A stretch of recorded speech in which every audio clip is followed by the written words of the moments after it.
speaker, Dr. Love, and he's going to be talking on managing finances in group practice. Thank you, madam. And is my slide visible? It is. Yeah, thank you so much. And it's a great opportunity to be speaking in this August gathering. And first, I was a bit daunted seeing the speakers. So, just a brief background of our group. And these are the mentors with which we have worked. Most of us have spent our time mostly in bigger institutes like Shankar Netralaya, Arvind, and then at every level we had mentors with whom we interacted, and at young age we got into entrepreneurship, and due to this exposure of ours, to add to this list, almost 3 years, 3 to 4 years, we have very closely worked with Dr. Badrinath and Dr. Devi Shetty also. So that exposure helped us, and we are mainly a doctor-owned group practice, and to some extent, we are one of the largest group practice anywhere in India. And the advantages of which is the capital expenditure is less, and the space utilization is the best, proportionately the best earning potential for doctors. And one good thing is that we get the best of talent, better referrals, because all of us are practicing under one roof. So we can have cross referrals among ourselves. Academically, all of us are quite active, and definitely patients are taken care of when we are not there. Some disadvantages of large group practice is definitely when you have so many high level practitioners under one roof, you have ego clashes, generation gap. I would say now with almost 15 years, the age group in which we are working is roughly between 35 to 60 years of age. Too many leaders are there, all of us doing well, so that thing. But when communication channels are open, all these can be solved out very easily. Our hospital is not very cash rich, but it does affect expansion, but that is not our core focus. Risk is disintegration of team, so that we have to constantly work upon. And the solution is to select the team with very utmost caution. The leaders have to sacrifice the most. Everyone is allowed to pursue their own ambition without hurting the interest of others. Legally and ethically, we have to be correct, that we have been very cautious about. And system has to be fair. Our system, mostly some of us are owners, some are not owners, but system is more or less same for owners and non-owners. And many things we do let go, and that has helped us in keeping the system alive.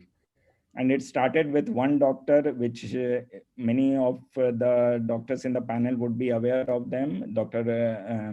PK Bakshi started it and was very successfully carried over by Dr. Parthu Biswas and Dr. Ajay Paul. And one important thing Dr. Bakshi used to tell us, that हाथ में थोड़ा हुनर हो, किस्मत हो, and take care of health, things will fall in place. And take care of health, he would always stress upon. And then we went to the how we expanded. This is the second hospital we had, which we had a bigger team, newer partners, and younger team was encouraged to take the lead. That is where I came into the picture. And this is the center we started running way back, almost 8 years back. And then the third center came up, and finally we have our own hospital, which is called Netralayam. And another center is coming up, which is called Tri Netralaya. This hospital was inaugurated on 1st of January this year. And just to give a case study how our center works, almost as I told, all of us are SN or Arvind trained, all are self-employed. We don't have salaried consultants. And professional fee of the doctors are free to charge their own professional fee. OPD rates we have kept standard, but OT charges vary from consultant to consultant. We don't charge for cross consultation, and it's a private limited firm, so it is a better structured than a partnership firm. Ownership is again is among doctors only, and investment is proportionate, and that is how the shares were distributed. And income of doctors are their own professional charges. For owners, it is the dividend. And another important thing is the valuation of the company, which gives us an exit plan at any point if one doctor wants to exit. We started with a very small investment of 1.5 crores, and most of the equipments were bought on deferred payment. And we started with 10,000 square feet. And now we are a group of almost 30 consultants who all of them are self-employed. Return on investment for the promoters is almost 20% per year. And in the facility, we have almost everything except LASIK and Femto. Revenue share, just for some idea, when our OPD charges are around 700, 200 goes to the center and 500 to the consultant. For diagnostic procedures, 100% goes to the consultant. We don't give any cuts to any doctor, to be ethically correct. And we have kept OT charge at around 8,000. Presently, it is around 8,400. So for a total package of surgery, the center earns only 8,400. And that is mainly for the cataract and the VR procedures. And then also we are sustaining. So that is why our system generates interest in a lot of people. Concessions, all consultants are free to decide on their consultations, the concessions, and there is a proportionate decrease. Human resources, every consultant has about 2 to 5 employees of their own, and hospital has about 75 employees. And then coming to the finances of the center, which was the topic of today's discussion, I'll just take 1 minute extra from the allotted time. And our gross revenue was around 12.2 crores, in which the net income came to about 2 crore approximate, in which some part of it was given as dividend. Just to see at the growth, we have started with 9,500 patients on first year. Now, once this VIP center itself is about 40,000 patients per year. Surgery first year was 1,000. Now we are at 4,400. This doesn't include our second center, which is Netralayam, which started this year.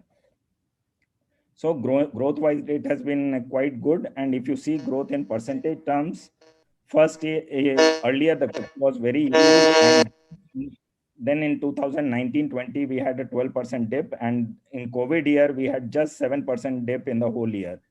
And now the returns are in how have we gained? We have gained from investment as per shareholding. Returns is in the individual practices over the years have grown many-fold. Shareholders have got dividend, and valuation of the company. We started with a capital of 10 lakhs. Now we have given a extra bonus shares, and it is now 66 crores, which is 60 times more than the original thing. Partner gains with the new ventures, and the basic philosophy is ownership of doctors. Consultants are our strength. There are no non-medical investors. There is no pressure of EMIs.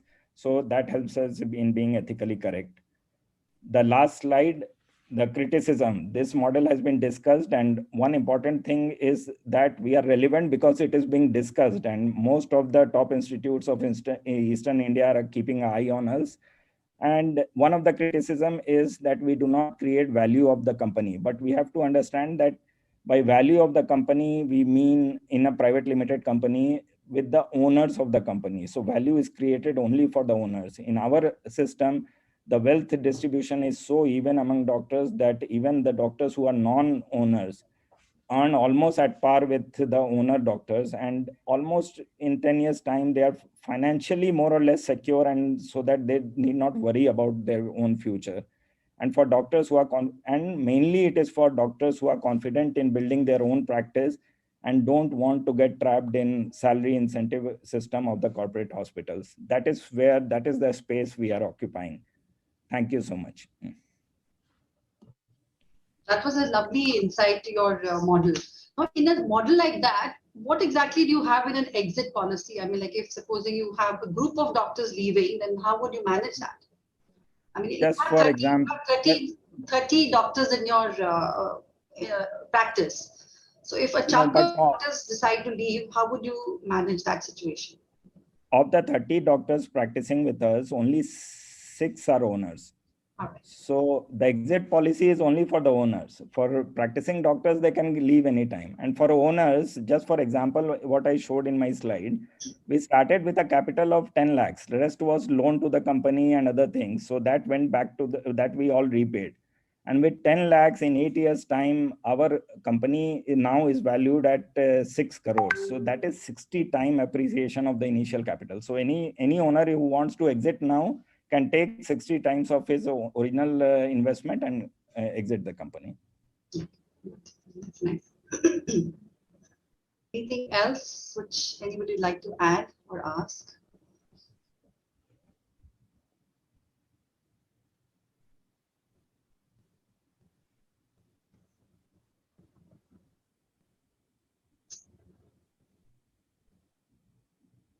So I think,